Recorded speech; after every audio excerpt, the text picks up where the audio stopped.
चिराग भैया क्या पूछ रहे थे कि सब ठीक है ना? जवाब देंगे ना? वो कह रहे थे कि मेरा सेना लगा हुआ है ना, मदद हो रहा है ना, तो यहाँ से एनडीए जीतेगा ना? आप भैया को आश्वस्त कर देना। चिराग भैया अपने छोटे भाई को आशीर्वाद देने के लिए आए। पूछ रहे थे, 2 बार फोन करके पूछे हैं, यहाँ से मदद हो रहा है ना? क्या बोलना है?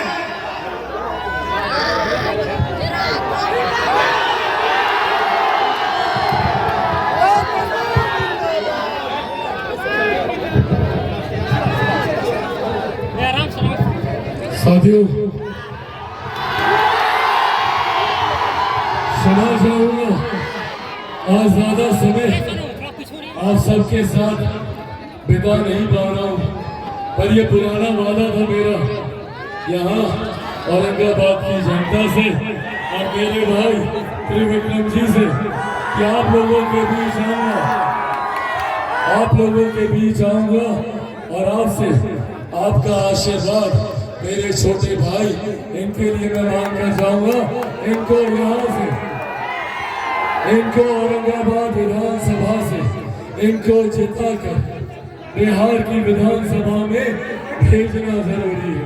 साथियों, पहले चरण का मतदान हो चुका है। संक्षेप में अपनी बात रखूंगा।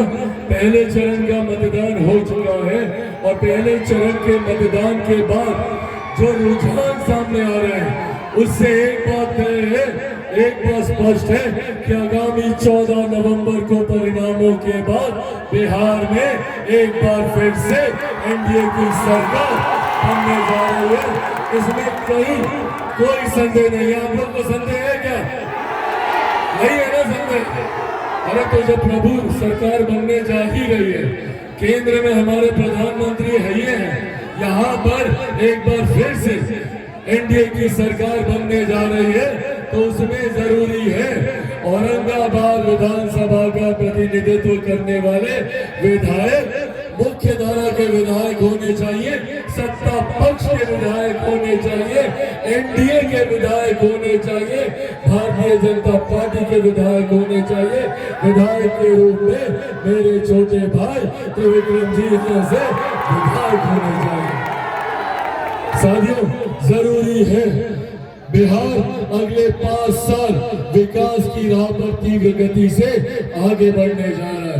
अगले 5 साल बिहार के लिए स्वर्णिम काल के तौर पर होने जा रहे हैं। एक तरफ मेरे प्रधानमंत्री ने गरीब कल्याण की योजनाओं के माध्यम से अमीरी गरीबी के बीच की दूरी को कम करने का प्रयास किया, गांव और शहर के बीच की दूरी को कम करने का प्रयास किया।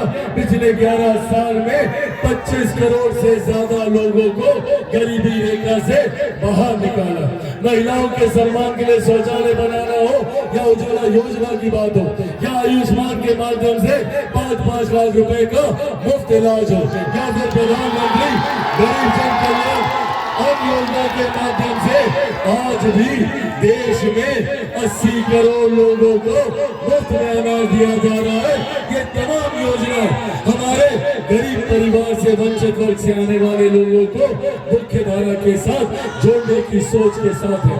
बिहार के मुख्यमंत्री जी ने जिस तरीके से यहाँ पर गरीब कल्याण योजनाओं के माध्यम से पेंशन योजना में वृद्धि की बात हो या फिर महिलाओं को आर्थिक तौर पर सशक्त करने के लिए 10-10 हजार रुपए पहली किस्त के तौर पर देना हो और इसके बाद 2 लाख रुपए और इनको उद्यमी बनाने के लिए, और जब एक महिला अपने पांव पे खड़ी होती है तो पूरे परिवार को वो साथ लेकर सशक्त करने का काम करती है। इसीलिए साथियों, अगले 5 साल इस व्यवस्था को हम लोगों को बनाए रखना है। इसीलिए आज आपसे यह आग्रह करने आया हूँ कि जब आगामी 11 तारीख को आप मेरे भाई को यहाँ से जिताने का काम करेंगे तो आप मेरे प्रधानमंत्री नरेंद्र मोदी जी की सोच वाली सरकार बनाएंगे, मुख्यमंत्री नीतीश कुमार जी के अनुभव वाली सरकार बनाएंगे, जीतन राम मांझी जी के समर्थन वाली सरकार बनाएंगे। उपेंद्र कुशवाहा जी के साथ वाली सरकार बनाएंगे और चिराग पासवान के बिहार फर्स्ट और बिहारी फर्स्ट की सरकार बनाएंगे। तो आप लोगों का आशीर्वाद है ना? पक्का? ऐसे नहीं भैया, हाथ उठाकर वादा कीजिए, दोनों हाथ उठाकर, दोनों हाथ उठाकर। चाची आशीर्वाद है ना? हाँ, कितने नंबर पर बटन दबाइएगा? पक्का पता है सबको? उठाइए सब लोग 2 नंबर, 2 नंबर, 2 नंबर। वहां जितने लोग छत पे खड़े, जितने लोग ऊपर खड़े, आशीर्वाद है ना? हाँ, 2 नंबर। और छाप कौन सा रहेगा? हाँ, कमल छाप। कमल छाप पर बटन दबाकर आप अपना आशीर्वाद देने का काम करें। और अब अगर आप सबका आशीर्वाद हो तो मैं अपने भाई त्रिविक्रम जी को आप सबकी तरफ से आशीर्वाद की माला पहना दूं ना?